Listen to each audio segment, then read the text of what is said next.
வணக்கம். திறமைந்து புலமை பரிசில் பரீட்சை 2025க்கு தயாராகும் மாணவர்களுக்கான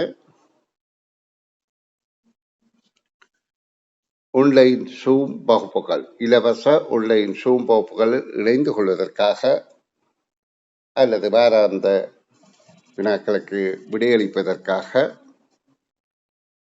எனது நுண்ணறிவு பயிற்சியின் 11வது வினாவுக்கு விடை காணும் விளக்கங்கள் வழங்குகின்றேன். கவனிக்கவும். இப்பொழுது 11வது வினாவுக்கு விடை காணும் விளக்கம். இங்கே 3 தாயக்கட்டுகள் தரப்பட்டிருக்கின்றது. அவற்றில் இலக்கங்கள் எழுதப்பட்டுள்ளன.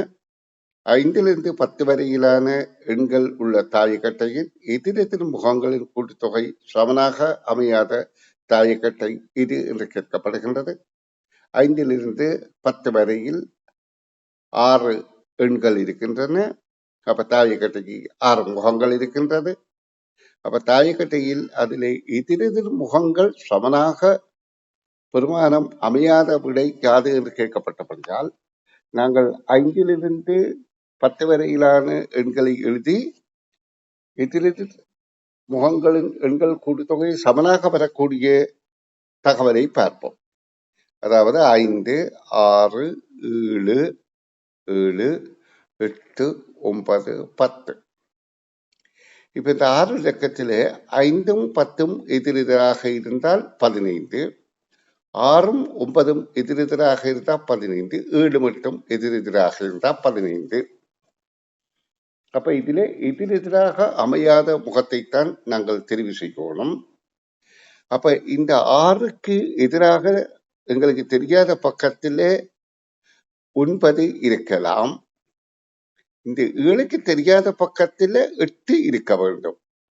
ஆனா இங்க 8 இருப்பதனால் இதுதான் பொருந்தாத விடை. அப்ப ஏ என்பது விடையாகும்.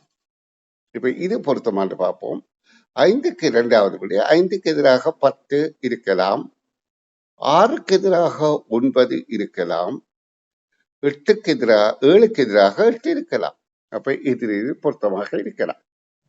அதே போல அடுத்த 3வது நிலையை பார்த்தால் 8க்கு எதிராக 7 இருக்கலாம். 9க்கு எதிராக 6 இருக்கலாம். 10க்கு எதிராக 5 இருக்கலாம். இந்த வகையில வினாக்களுக்கு தெளிவாக விடையளித்து பழகி அதனை ஆசிரியருக்கு வெளிப்படுத்துகின்ற பட்சத்தில் உங்களை தொடர்ச்சியாக வகுப்பில் இலவச வகுப்பில் ஈடுபடுத்தி உங்கள் திறமைகள் வெளிக்காட்டப்படும் என்பதை கவனத்தில் கொள்ளுங்கள். நன்றி.